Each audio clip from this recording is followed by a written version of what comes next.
Yes, right, if you want to, there's nothing like trying. Who knows what a treasure your casket may hold? I'll show you that rhyming's as easy as lying, if you'll listen to me while the art I unfold. Here's a book full of words, one can choose as he fancies, as a painter his tint, as a workman his tool. Just think.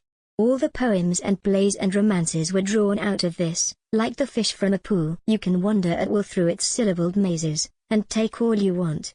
Not a copper they cost. What is there to hinder your picking out phrases for an epic as clever as Paradise Lost?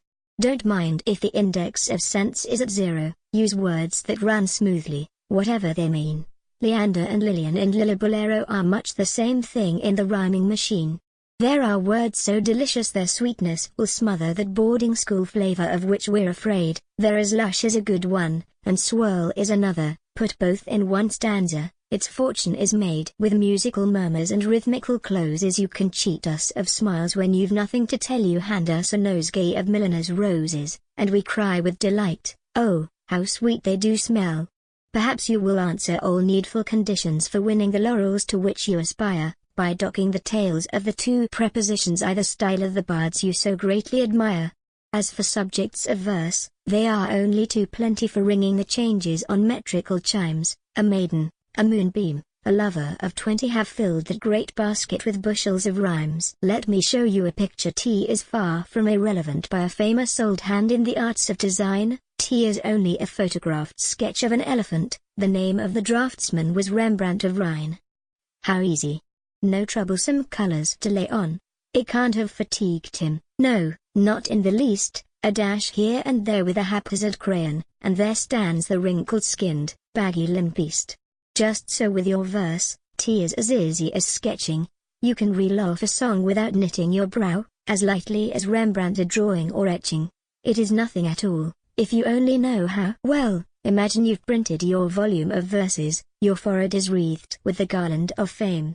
Your poems the eloquent schoolboy rehearses, her album the schoolgirl presents for your name. Each morning the post brings you autograph letters, you'll answer them promptly. An hour isn't much for the honor of sharing a page with your betters, with magistrates, members of Congress, and such. Of course you're delighted to serve the committees that come with requests from the country all round. You would grace the occasion with poems and ditties when they've got a new schoolhouse, or poorhouse, or pound, with a hymn for the saints and a song for the singers. You go and are welcome wherever you please. You're a privileged guest at all manner of dinners. You've a seat on the platform among the grandees. At length your mere presence becomes a sensation. Your cup of enjoyment is filled to its brim with the pleasure-haration of digitmonstration, as the whisper runs round of that's he, or that's him.